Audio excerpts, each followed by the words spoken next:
With European football being suspended until further notice, it may be causing a few problems on the pitch, but may actually reap benefits on the pitch. Now, I know football fans are starved of football at the moment, but for a few players, it could mean a comeback from injury and some massive positives in the future. So that's what I'm going to do today, bring you 7 clubs that could potentially benefit from the delayed season. First off, and it's Barcelona, a massive side who aren't actually having the best of seasons. Yes, they are sitting top of La Liga, but that's probably due to the fact that Real Madrid also haven't been at their scintillating best. In the Champions League, well, after a 1-1 draw with Napoli, Barcelona, I would say they have a lot to do. Not a ridiculous amount, but they've certainly got a lot to do if they're to make it through to the next round. So this is where it'll be massive if, first off, Luis Suarez is back in contention. Having missed a fair chunk of the season due to injury, it looks like the Uruguayan may be on his last legs, certainly at the top level of European football. He'll want to come back with a bang, just like Ousmane Dembele. He's the next one on Barcelona's injury list, and although it looks like he may not have a chance to play in the rest of the season,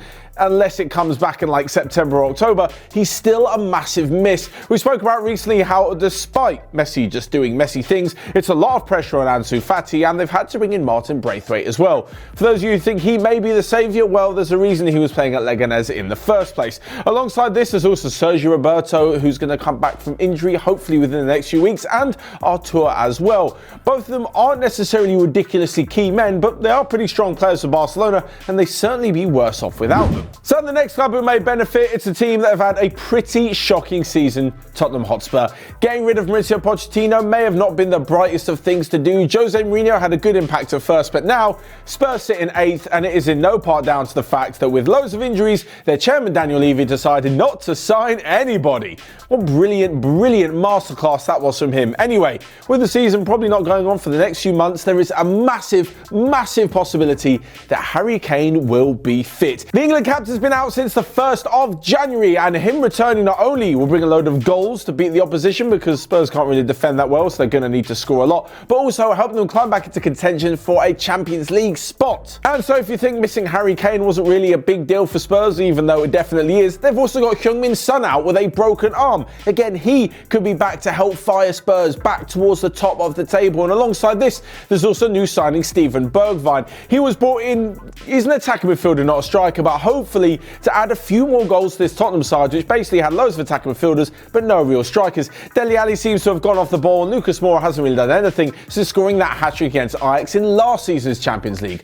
On top of all this as well, unlikely hero at Spurs, Moussa Sissoko, could be returning within the next month or so, and you'd like to think that he'd be fit for the rest of the season, should it be starting in June or July time. Next up, and sticking with the Premier League, and there aren't really too many players out for Manchester United, but the 2 that are out are absolutely massive for them. First off, Marcus Rashford, the leading player in Manchester United attack. Anthony Martial and Odion Ighalo have done a pretty good job in Rashford's absence, but there's no way you could just replace the Manchester-born hero at Old Trafford. I mean, not only would it be good for United that he's back, but it would also mean that he's got enough fitness and then a full season ahead of him before England get to the Euros. In fact, that counts for Harry Kane as well. Both strikers, and one more coming up in this video, were missing for the 3 Lions ahead of this summer's tournament, but now that it's next summer, it's probably a good thing for the national team. And alongside Rashford is Paul Pogba. I know what you're going to say. Hold on, Matt. How is this going to be a good thing? Let's all put the jokes to the side that when he's on his game, Paul Pogba is one of the best midfielders in the world. There's no way you can doubt his talent. Yeah, you can doubt his commitment, his attitude, what he's doing on and off the pitch, but when it comes to raw talent, if Pogba's on his game, he is unplayable. We've seen it so many times for France, especially in that victorious World Cup campaign a few years ago. It's been a poor season. No one's denying that, not even Pogba himself. I think he's only played 7 times in the Premier League, certainly only made 7 starts. If he can finally get over all his injury worries and come back to help United, they might find themselves in the top 4, and all these people are saying Ole Gunnar Solskjaer out may actually be switching to Ole in. But we'll step away from the Premier League at the moment to the next club, and it's a team with 4 massive injuries at the moment. One of them being, for me, a potential challenger for the Ballon d'Or. That's Robert Lewandowski. It's Bayern Munich. The Pole has been in ridiculous form this season. Unbelievable.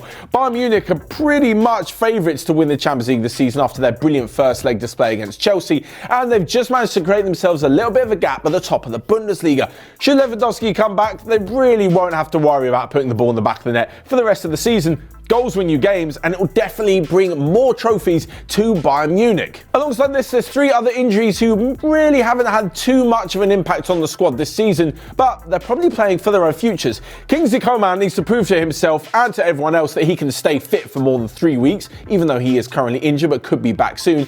And the same thing goes for Ivan Perisic. He's had a bit of a shocking injury, but he'll be playing hopefully for a permanent contract at Bayern Munich, as he is on loan from Inter Milan, and it doesn't look like Antonio Conte necessarily wants him back in the future. And lastly but not least, quite a sad story, Nicolas Zula injured himself at the beginning of the season, has missed the whole campaign, and was, as we mentioned with a few England players, set to miss the Euros for Germany.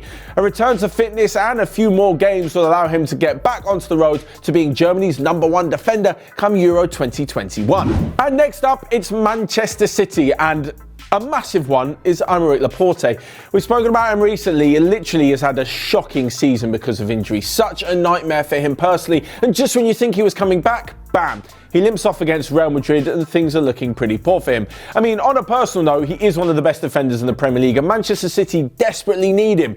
This season, you've really seen how, without him, City massively struggle in defence. John Stones, Otamendi and Fernandinho just really don't look up to the task and look nowhere near the level of playing ability that Laporte is at. Manchester City, of course, have a big second leg against Real Madrid in the Champions League, but when it comes to the league, they're at a bit of an impasse. I mean, they're not going to catch Liverpool, no one is. They're probably not going to drop out of the top 4, and they may not even get Champions League anyway because of their impending European ban. So it's actually not really that big a deal unless they want to win the Champions League, which is a massive, massive deal.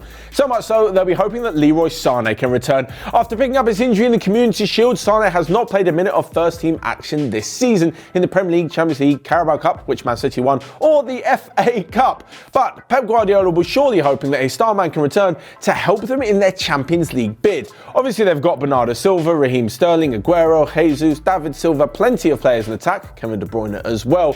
But Leroy Sané adds that little extra dimension of speed. He could turn a game on his head with a brilliant shifting of the ball. From a personal level, he'll just be hoping to prove to everyone that he's still got it. Bayern Munich are potential suitors for a transfer in the summer, and if he is really that good of a player, he'll be charging a lot of money, as will Manchester City. So best that he gets back on the field soon, and with a delayed season, he may be able to make the last few games of the Premier League campaign. Moving abroad once again though, and we spoke about Barcelona, about them not having the greatest season. Well, the same thing goes to Real Madrid, and they are missing a massive few players. So Thibaut Courtois was injured, but looks to be pretty fit again.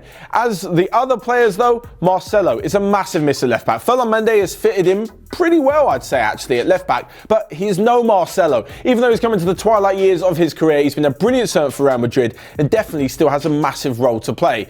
Elsewhere, on top of this, there is also Marco Asensio, out with a huge injury which really put a blow to his campaign, but when he's on form again, could be a massive creative outlet, and that is something that Real Madrid have struggled with. First off, Isco has been good since coming back into the side, but definitely not the player that we once saw, and definitely not producing or contributing the kind of goals and assists that Real Madrid had hoped from an attacking player. Karim Benzema is doing his best in attack. Gareth Bale is pretty much non-existent or always injured, and the other major missing piece for Real Madrid is one of their massive signings of last summer, Eden Hazard.